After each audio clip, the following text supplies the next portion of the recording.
একটা কথা আছে মাও সেতুং এর, the enemy of my enemy is my friend. তো আমার শত্রুর শত্রু হলো আমার বন্ধু। সেই দিক থেকে আমরা মনে করি যদি কখনো একটা যুদ্ধ লাগে, ভারতকে 3 ফ্রন্টে যুদ্ধ করতে হবে। একটা পাকিস্তানের সাথে, আর একটা চীনের সাথে, আর একটা বাংলাদেশে। আমাদের সেনাবাহিনীকে সেইভাবে প্রস্তুতি নিতে হবে। ভারতীয় কমান্ডোরা কি করে আমাদের বীর সেনা বাহিনীর অফিসারদেরকে হত্যা করেছে, এই খবরটা আওয়ামী লীগের সাহায্যে তারা এটা করেছিল, এই খবরটা বের হয়ে আসবে এই সরকারের পতন হওয়া মাত্রই। এই ভয়ে তারা শেখ হাসিনাকে সমর্থন দিয়েই যাচ্ছে। এখনো অনেক বিরোধী দলের নেতা আছে যারা মনে করে ভারতকে তোষামোদ করে আমরা কোনো মতে যদি তোষামোদ করতে পারি আমাদেরকে ক্ষমতায় নেবে। আমি আপনাদেরকে জানাতে চাই এটার কোনো সম্ভাবনা নেই। আমি প্রথমেই যে কথাটা বলেছি, তারা একটা বিডিআর খুনে ভারত এবং ভারতীয় সরকার এবং শেখ হাসিনা সরকার আবদ্ধ। একজন আরেকজনকে ছাড়তে পারে না এবং ছাড়বেও না। ভারতের সাথে আমাদের এই সম্পর্ক কখনো ঠিক হবে না। আগেও খারাপ ছিল, এখনো খারাপ, ভবিষ্যতেও খারাপ থাকবে। কারণ আমাদের স্বার্থের মিল নাই। দেশীয় পণ্য তারা কিনুক, পাকিস্তানি পণ্য কিনুক এবং থাইল্যান্ডের পণ্য কিনুক। আমাদের এই আন্দোলনটা আমি মনে করি আমাদের গত 16-17 বছরে বিরোধী দলের সবচেয়ে গুরুত্বপূর্ণ আন্দোলন হলো ভারত পণ্য বর্জনের আন্দোলন, এবং এটা আরো দিনে দিনে শক্তিশালী করার খুব প্রয়োজন।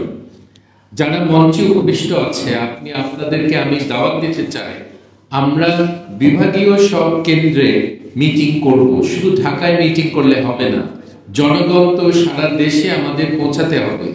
এবং বিভাগীয় মিটিং এ আপনাদের দলের, আপনি নিজে না পারলে আপনার প্রতিনিধি আসবে, এই ব্যাপারে আমরা বক্তব্য রাখবো জনগণের সামনে। জনগণের সমর্থন আরো বাড়বে আমাদের পক্ষে, এবং দেশীয় পণ্য তারা কিনুক, পাকিস্তানি পণ্য কিনুক এবং থাইল্যান্ডের পণ্য কিনুক। পাকিস্তান সম্বন্ধে অনেক ধরনের কথাবার্তা আমি দেখেছি সোশ্যাল মিডিয়াতে। এখন পাকিস্তানের সাথে আমাদের এই মুহূর্তে আমাদের স্বার্থের মিল আছে। 53 বছর আগে ছিল না, কিন্তু এই মুহূর্তে আমাদের আছে। একটা কথা আছে মাও সেতুং এর, the enemy of my enemy is my friend. তো আমার শত্রুর শত্রু হলো আমার বন্ধু। সেই দিক থেকে আমরা মনে করি যদি কখনো একটা যুদ্ধ লাগে, ভারতকে 3 ফ্রন্টে যুদ্ধ করতে হবে। একটা পাকিস্তানের সাথে, আর একটা চীনের সাথে, আর একটা বাংলাদেশে। আমাদের সেনাবাহিনীকে সেইভাবে প্রস্তুতি নিতে হবে, তারা যুদ্ধ করবে ভারতের বিরুদ্ধে। ভারত ছাড়া আর কোন দেশের সাথে যুদ্ধ হওয়ার কোনো সম্ভাবনা নেই। বার্মার সাথে, বার্মার সরকার এমনিতে নড়বড়, তারা চলে যাবে। বার্মার সাথে ওইরকম শত্রুতার সম্পর্ক রাখার দরকার নেই। কিন্তু ভারতের সাথে আমাদের এই সম্পর্ক কখনো ঠিক হবে না। আগেও খারাপ ছিল, এখনো খারাপ, ভবিষ্যতেও খারাপ থাকবে। কারণ আমাদের স্বার্থের মিল নাই।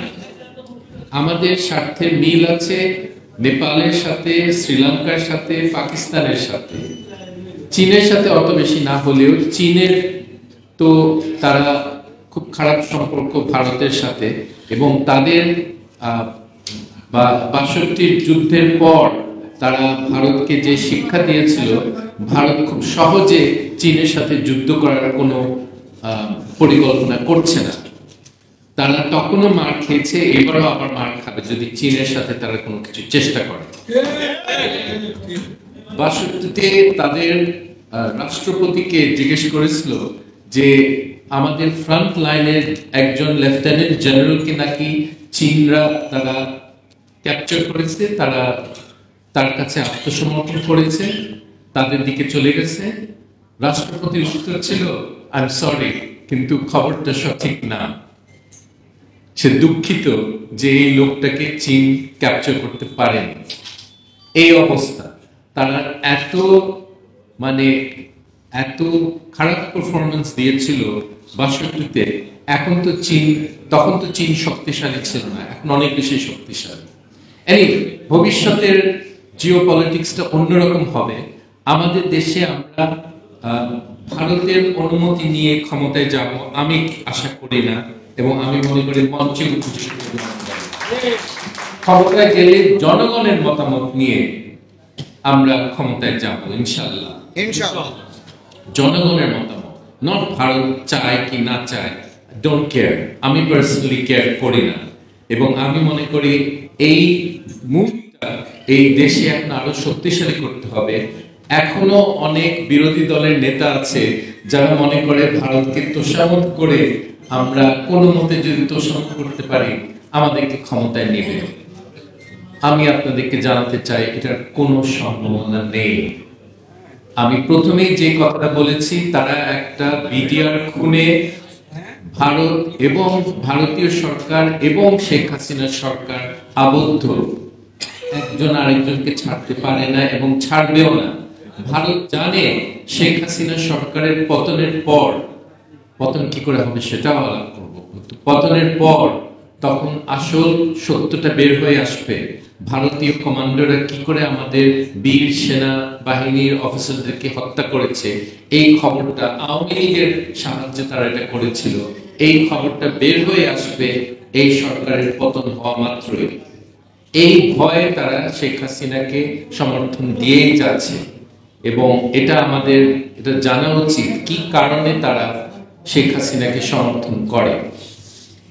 যাই হোক, আমাদের এখন এই সরকার পতনের পথটা কি হতে পারে সেটা বলা খুব মুশকিল, কিন্তু এটাই বলতে পারি যে যেই দেশে 90% মানুষ এই সরকার, এই সরকারের প্রধান, এই পুরো আওয়ামী লীগ গোষ্ঠীকে তারা ঘৃণা করে, সেখানে একদিন না একদিন তারা এটার প্রতিফলন হবে, এবং আমরা দেখব একটা আসল গণতান্ত্রিক এবং স্বাধীনতার পক্ষের একটা শক্তি বাংলাদেশের ক্ষমতায় আসবে ইনশাআল্লাহ।